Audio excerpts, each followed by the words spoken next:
Good evening everyone, welcome back to the channel. तो hopefully आप लोगों ने इससे पहले वाली वीडियो देख ली होगी जिसमें मैंने अपना कोविड का एक्सपीरियंस शेयर किया, हमारी फैमिली का पूरा एक्सपीरियंस शेयर किया है। और इससे रिलेटेड बहुत सारे आप लोगों ने क्वेश्चन पूछे और तब से अभी तक मुझे हर वीडियो पे जो भी मैं डालती हूँ ना, एक आध क्वेश्चन आ ही जाते हैं। कुछ क्वेश्चन जो बहुत ज़्यादा आप लोग पूछ रहे हो उनको मैं यहाँ पे लिख के बैठी हूँ, तो उनका मैं एक एक करके जवाब देती हूँ।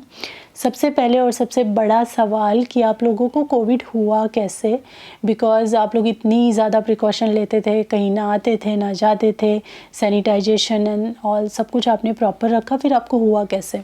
तो देखिए ये कोई ऐसी चीज़ नहीं है कि आपको पता चल पाए कि आपको कहाँ से हुआ। तो मैं ये तो नहीं श्योर तौर पे बता पाऊँगी कि वहीं से हुआ, लेकिन बहुत सारे अलग अलग कड़ियाँ हैं जिनको मैं आपके सामने यहाँ रखना चाहूँगी। तो मुझे 13 तारीख को फर्स्ट सिम्पटम आया, मुझे खराश स्टार्ट हुआ। तो उससे कितने दिन पहले मैंने ये वायरस को कैच किया था मुझे नहीं पता, क्योंकि किसी किसी को 2-4 दिन में सिम्टम्स आने स्टार्ट हो जाते हैं, किसी को 14 दिन तक आते हैं।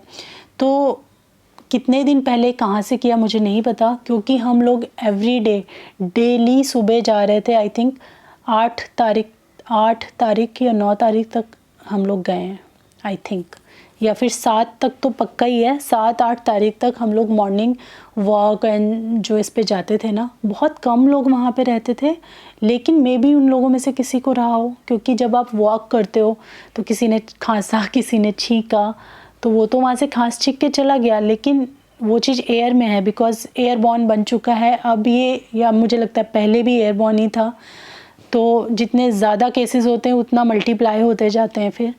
तो वो तो वहाँ से बंदा चला गया, फिर आप पीछे से जा रहे हो तो आप उस बंदे से तो दूर ही हो, लेकिन जो वो चीज़ एयर में छोड़ के गया वो तो आप कैच ही कर लोगे। एक यहाँ पे ये चीज़ है कि मे बी वो मॉर्निंग वॉक वगैरह पे जो हम जाते थे उससे हुआ, क्योंकि वॉक करते समय या जॉगिंग करते समय या जो भी फिज़िकल एक्टिविटी आप जब करते हो ना, लाइक स्किपिंग वगैरह मैं करती थी, हस्बैंड जॉगिंग करते थे, थोड़ा जिमिंग भी करते थे वो, तो ये सब आप मास्क पहन के नहीं कर सकते, नहीं तो उसके दूसरे फिर आपको इफ़ेक्ट होने लगते हैं।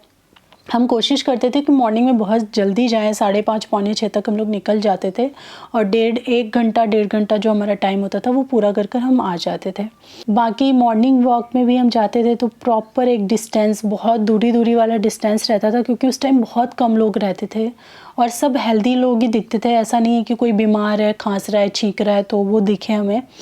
बहुत ही हेल्दी लोग दिखते थे मॉर्निंग में, और सब बहुत दूर रहते थे, क्योंकि अभी भी बहुत कम ही लोग निकलते थे बाहर, लेकिन सब दूर रहते थे, कोई किसी के बहुत ज़्यादा पास या नज़दीक नहीं आता था।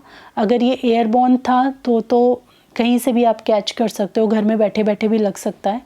तो एक ये रीज़न हो सकता है। दूसरा रीज़न ये है कि ऐसा तो नहीं था ना कि हमारे घर से कोई बाहर नहीं निकलता था। वो जो पीरियड था ना, वो जो दिवाली होली के बाद से और मुझे फर्स्ट सिम्टम आने के बीच में जो पीरियड था, उसमें बहुत एक्टिविटीज़ थी हमारी बाहर की।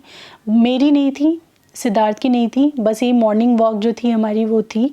बाकी हस्बैंड तो हर जगह जा रहे थे, हर जगह, मतलब कि जहाँ ज़रूरत लग रहा था वो बाहर तो निकल ही रहे थे, जैसे कि ऑफिस जाना, जैसे कि सब्ज़ी लाने जाना, ग्रॉसरीज़ लाने जाना, दूध लाने जाना। इसके अलावा भी बहुत काम होते हैं जो बाहर के काम होते हैं, जो करने ही पड़ते हैं, अभी भी करने पड़ रहे हैं और पहले भी करने पड़ते थे। तो वो सब करना, वो सब हस्बैंड करते थे। साथ ही घर में पैकेज ढेर सारे आते हैं, लाइक नॉर्मली भी हम लोग चीज़ें मंगाते हैं, और एज अ यूट्यूबर अगर मैं कहूँ तो बहुत पैकेज आते हैं, रेगुलर बेसिस पे आपके पास कोरियर्स वगैरह आते रहते हैं। तो एक वो भी पॉइंट हो सकता है, हालांकि उसमें भी मैं पूरी प्रिकॉशन लेती थी। बाहर से जितनी भी सब्जियां, ग्रॉसरी, हर चीज़ आती थी, उनको सैनिटाइज करना, उनको साफ़ करना, हस्बैंड के कपड़े जो थे बाहर से पहन के आते थे उनको धोना, ये सब करना, वो सब मेरी जिम्मेदारी थी। तो ये भी हो सकता है। अब मैं बताती हूँ कि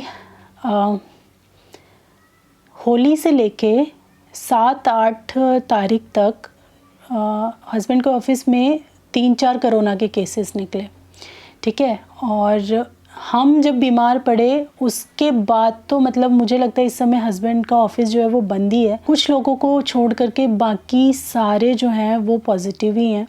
और क्या कहते हैं, एक मैम तो हॉस्पिटल में अभी तक एडमिट है, वो स्टेबल हैं, सब कुछ हैं, लेकिन अभी तक इम्प्रूवमेंट नहीं आया उनका। बार बार जो ऑक्सीजन का लेवल है ना डाउन चला जाता है, जैसे ही ऑक्सीजन का सप्लाई हटाते हैं तो मतलब धीरे धीरे ऊपर आ रहा है, बहुत ग्रेजुअली ऊपर आ रहा है। तो मुझे लगता है वो 20-25 दिन से एडमिट है। एक वो भी है कि वहाँ भी था, हस्बैंड के कलीग हैं जो यहीं पास में हमारी सोसाइटी से बिल्कुल पास में उनकी सोसाइटी है। तो होली के टाइम ना चारों लोगों को उनको मतलब 2 बच्चे हैं और हस्बैंड वाइफ, सबको चारों लोगों को पॉजिटिव था। तो उनकी जो सप्लाईज़ पहुंचाने का काम है वो हस्बैंड करते थे, क्योंकि पास में है। हेल्प के लिए हस्बैंड जाते थे, उनकी मेडिसिन्स लेने के लिए, उनकी मेडिसिन लेने जाते थे। तो कितनी बार वो मेडिकल शॉप्स पे भी गए हैं, जहाँ पे जब वो जाके वहाँ पे खड़े होते थे ना तो बोलते थे बस सिर्फ इसी चीज़ की मेडिसिन्स बिक रही हैं। तो उस मेडिसिन शॉप पे भी इतने लोग आते थे जिनके घर में कोई ना कोई इस चीज़ से पीड़ित है, तो वहाँ भी कितना रिस्की था। तो होली के टाइम बाद से ही इन्होंने सारा सप्लाई पहुंचाना, मतलब सारी दवाइयाँ कुछ भी वो बोलते थे तो हस्बैंड ही लेकर जाते थे, पहुंचाते थे। हालांकि वो घर के बाहर ही रख के चले आते थे, लेकिन एक वो भी है। तो 3 रीज़न तो मैंने आपको 3-4 रीज़न मैंने आपको बता दिए जहाँ से हम कैच कर सकते हैं। सबसे जो मुझे बड़ा रीज़न लग रहा है वो लग रहा है बैंक विज़िट जो हमने किया था।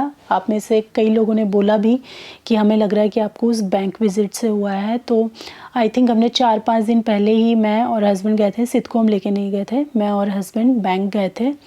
बैंक में हमने लगभग 40 या 50 मिनट स्पेंड किया था। हमने पूरा डिस्टेंस बनाया हुआ था, मास्क अच्छा से पहना हुआ था, सब कुछ। बार बार वहाँ पे हाथ भी सैनिटाइज़ हो रहे थे बैंक के बाहर, तो 2-3 बार तो मैंने खुद हाथ जाके सैनिटाइज़ किए, सब कुछ कर रहे थे। लेकिन 13 तारीख से तो मुझे तो मल्टीपल रीज़न्स हैं, मल्टीपल चांसेस हैं जगह जगह से कि जहाँ से कैच हो सकता है, तो सारे मैंने आपको बता दिए हैं। अब इनमें से कहाँ से हुआ वो मुझे भी आइडिया नहीं है, लेकिन जैसे कि आप में से कई लोगों ने बोला और मुझे पर्सनली लगता है, क्योंकि जब मैं घर से निकल ही रही थी ना इसके लिए, बैंक के लिए, तो मुझे पता नहीं क्यों मुझे बहुत अजीब लग रहा था। और अजीब क्या, मुझे क्लियरली ऐसा पता नहीं क्यों लग रहा था कि मुझे हो जाएगा, बैंक जा रहे हैं मुझे हो जाएगा। पता नहीं क्यों मुझे ये चीज़ दिमाग में थी, और शायद उस टाइम मैंने खुद को रोक लिया होता, हम लोग नहीं गए होते, छोड़ दिया होता उस काम को। लेकिन मैं ये नहीं कह रही हूँ कि हमें वहीं से हुआ, बिकॉज़ उस दिन हम वहाँ भी गए और फिर वो जो प्लांट वगैरह लाने के लिए हम गए थे, 2 जगह गए। हालांकि दोनों जगह हम बहुत सेफली थे। प्लांट जहाँ लाने गए वहाँ तो लोग ही नहीं थे, 2-3 लोग थे और नर्सरी थी, तो बहुत डिस्टेंस था लोगों के बीच में। बट स्टिल मुझे नहीं पता कि ये कहाँ से हुआ। बट एक मेरा जो ऐसे कहते हैं ना सेंस बोलती है, सिक्स सेंस बोलती है कि हमें बैंक से ही हुआ। लेकिन मुझे पता नहीं क्यों उस दिन बैंक जाने से बहुत ज़्यादा डर लग रहा था, और फिर उसके 4-5 दिन बाद से ये सब स्टार्ट हो गया। तो बहुत सारी जगह हैं जहाँ से हो सकता है। और एक मैं आपको बात बताऊँ, यहाँ पे मैंने आपको बताया भी था कि एक फ्रेंड बनी है मेरी, अच्छी फ्रेंड बनी है यहाँ सोसाइटी में। बाकी नेबर्स हैं जिनसे बात होती है, लेकिन अच्छा फ्रेंड वाला जो एक होता है ना वो सबसे नहीं आता है। तो वो एक अच्छी फ्रेंड मेरी बनी है यहाँ की, जिनसे मैं बात करने में बहुत कंफर्टेबल फील करती हूँ। हम लोग घंटों बात कर लेते हैं। तो उनसे मेरी बात हो रही थी अभी, जब मैं रिकवर हो गई हूँ तो फिर मैंने उनको फ़ोन किया, बात कर रही थी मैं उनसे। तो उन्होंने बताया कि उनकी कोई फ्रेंड है जो कि 5-6 मंथ प्रेग्नेंट है, और उसको बेड रेस्ट मिला हुआ है। होता है ना किसी किसी को पूरा 9 मंथ तक बेड रेस्ट ही होता है, तो उसको पूरा बेड रेस्ट है, पूरा 9 मंथ का उसका बेड रेस्ट है। तो वो अभी 5-6 मंथ में अपने इन बिटवीन है, चल रही है।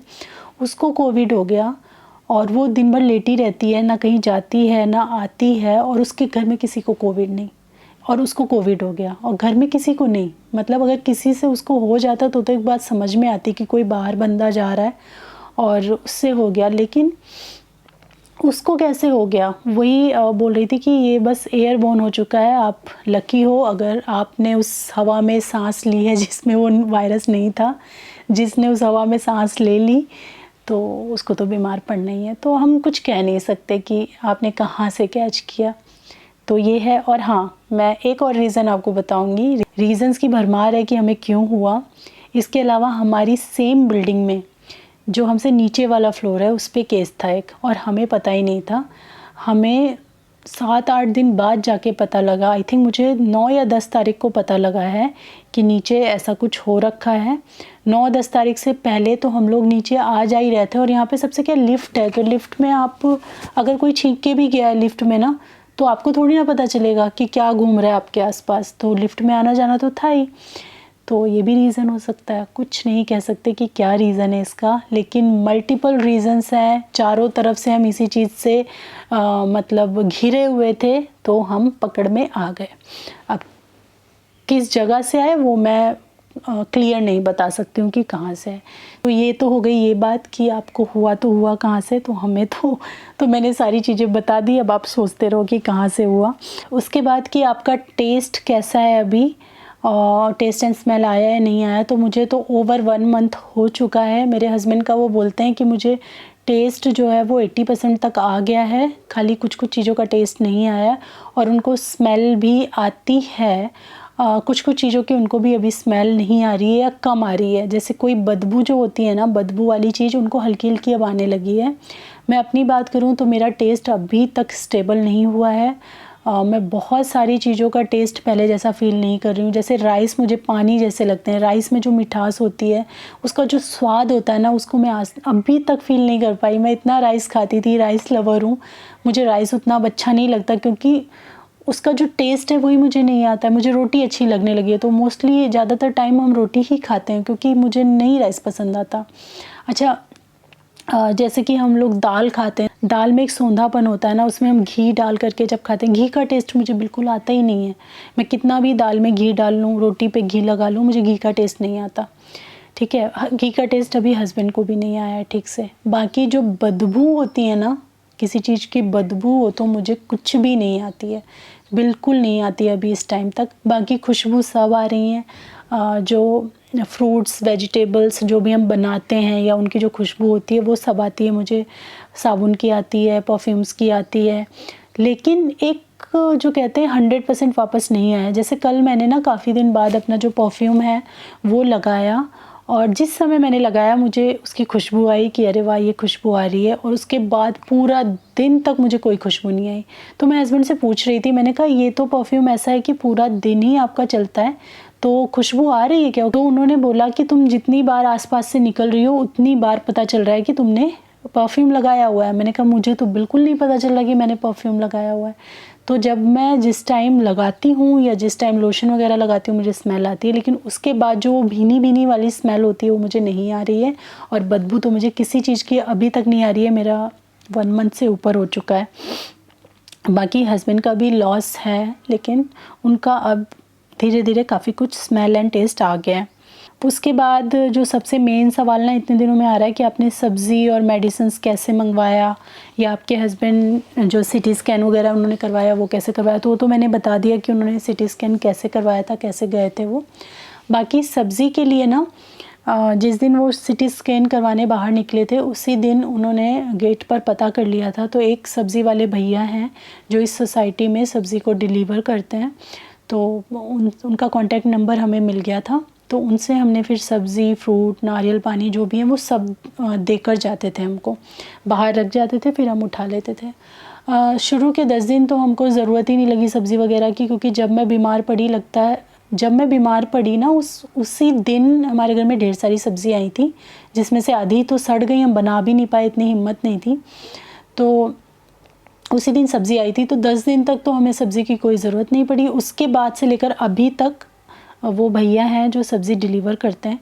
और आप लोग भी जो लोग बाहर नहीं जा पा रहे हैं, तो आप अपने नेबर्स या किसी से बोल दीजिए कि जहाँ से वो सब्ज़ी ले रहे हैं वो उनका कॉन्टैक्ट नंबर आपको लाके दे दें, क्योंकि आपको पता नहीं होता है। जैसे हमें नहीं पता था कि यहाँ पे सब्ज़ी यूँ भी नॉर्मली भी डिलीवर करते हैं लोग, तो हमें पता ही नहीं था, ये बात बाद में पता चली, तो अब हम सब्ज़ी भी मंगवा रहे हैं। और दूध भी हम लोग मंगवाते हैं, दूध की भी डिलीवरी अलग है, वो भैया दूध या फिर ग्रॉसरी का कोई भी सामान है दूध, बटर, ब्रेड, ये सब जो आपको देकर जाते हैं। तो अभी तो हम कहीं बाहर नहीं जा रहे हैं क्योंकि हर चीज़ हमको घर में ही मिल जाता है।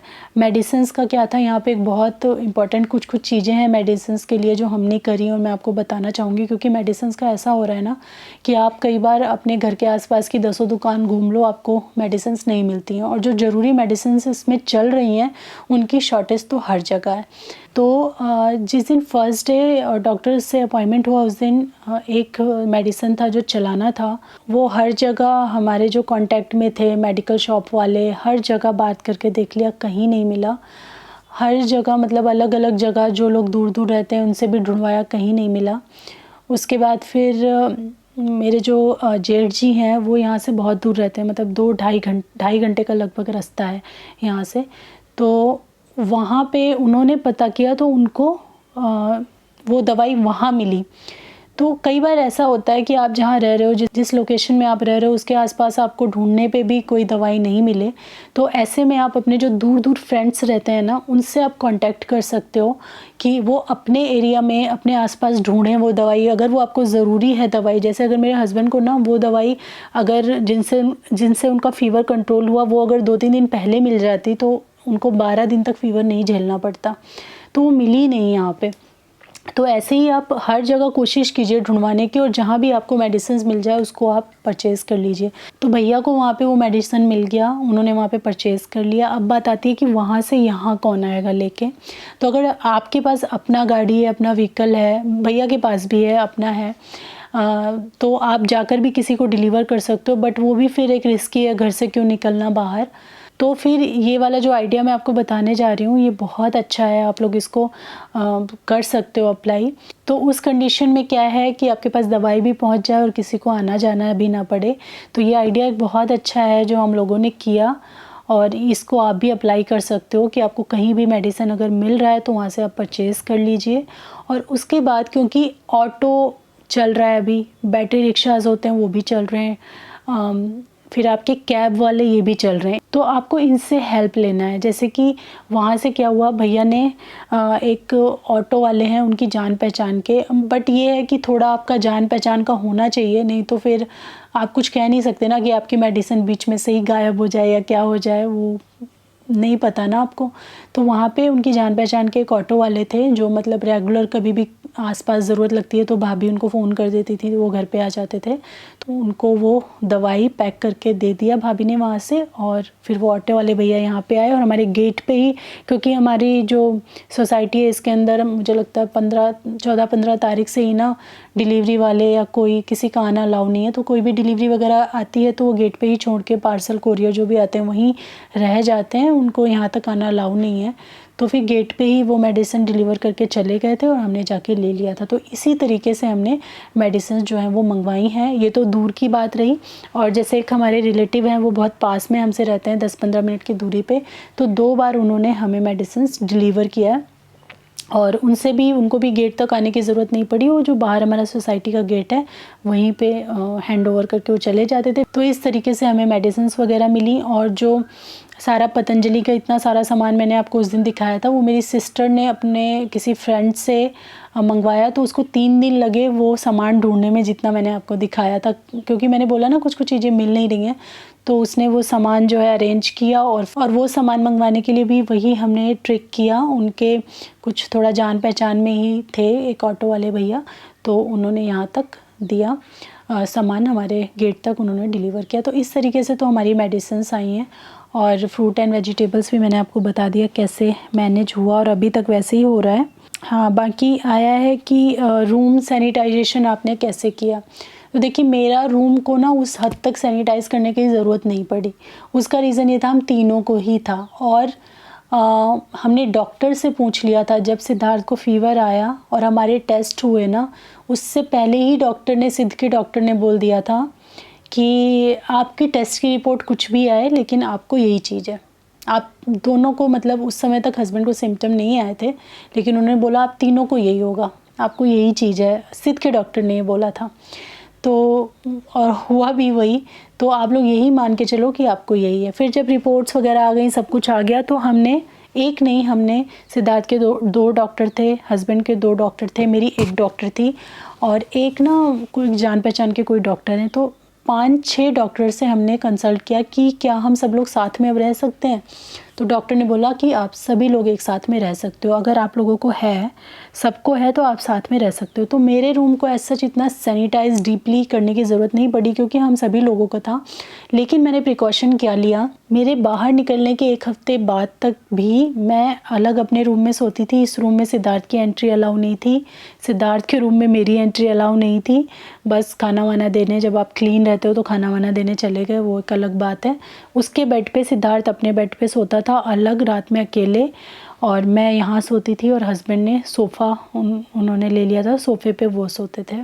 तो इस तरीके से हम तीनों ही अलग अलग थे काफ़ी दिनों तक। मेरे रूम से निकलने के बाद भी 1 हफ्ते तक हम लोग ऐसे ही थे। और उसके बाद जब हमने डिसाइड किया कि अब रूम मतलब एक साथ थोड़ा रहना स्टार्ट करते हैं, तो जो भी चीज़ें मैंने यूज़ की थी वो सारी चीज़ें मैंने, जैसे बेड है वो क्लीन किया, यहाँ की सारी चीज़ें मैंने सैनिटाइज़ की। बट वो कहते हैं ना पूरा रूम एकदम डीपली सैनिटाइज़ करना, वो हमें नहीं करना पड़ा क्योंकि हमने डॉक्टर से भी पूछ लिया था और हम तीनों को एक दूसरे से ही ऐसे हुआ था। तो हम तीनों एक साथ जब हम तीनों एक साथ ही रह सकते थे तो फिर इतना ज़्यादा सैनिटाइजेशन की ज़रूरत नहीं पड़ी। लेकिन अगर आपके घर में किसी एक को हुआ है या किसी 2 को हुआ है और बाकी को नहीं है, तो बहुत ज़रूरत है आपको अपना रूम सैनिटाइज़ करने की। तो वो प्रोसेस अलग ही होता है कि आप पूरा डीपली सैनिटाइज़ करो अपने रूम को, वो हमें नहीं करना पड़ा। लेकिन अगर किसी एक को हुआ है तो आप जब बाहर निकलें अपने रूम से, जब आपका क्वारंटीन पीरियड ख़त्म हो, तो फिर आप अपने रूम को अच्छे से सैनिटाइज़ करें एक एक चीज़ को। तो ये तो था सैनिटाइजेशन को लेके क्वेश्चन। आई थिंक अब इतने ही हैं क्वेश्चन, तो बस ज़्यादा कुछ क्वेश्चन नहीं थे, यही क्वेश्चन थे, लेकिन ये बार बार आ रहे थे, तो मैंने सोचा मैं आपको आंसर कर देती हूँ। बाकी बस ये वीडियो ये भी बहुत लंबी हो गई है, तो ये वीडियो भी मैं यहीं पे एंड करती हूँ। अगर आपके कोई और क्वेश्चन हो, कुछ और आपको जानना हो, कोई भी मन में सवाल हो इससे रिलेटेड, तो आप ज़रूर मुझसे पूछिएगा। अगर ज़्यादा लंबा हुआ कुछ बताने वाला तो मैं इस तरीके से आपको बता दूँगी वीडियो के थ्रू, अदरवाइज़ मैं आपको कमेंट सेक्शन में ही रिप्लाई कर दूँगी। तो चलिए आज की वीडियो में यहीं पे एंड करती हूँ, मिलती हूँ मैं आपसे अपनी नेक्स्ट वीडियो में। तब तक के लिए thanks for watching, take care, bye bye. घर में रहिए, सेफ़ रहिए, सुरक्षित रहिए। और अगर फिर भी कहीं से आपको ये लग जाता है तो हिम्मत रखिए, और बस भगवान सब ठीक करे, सब पर अपनी कृपा बना के रखे।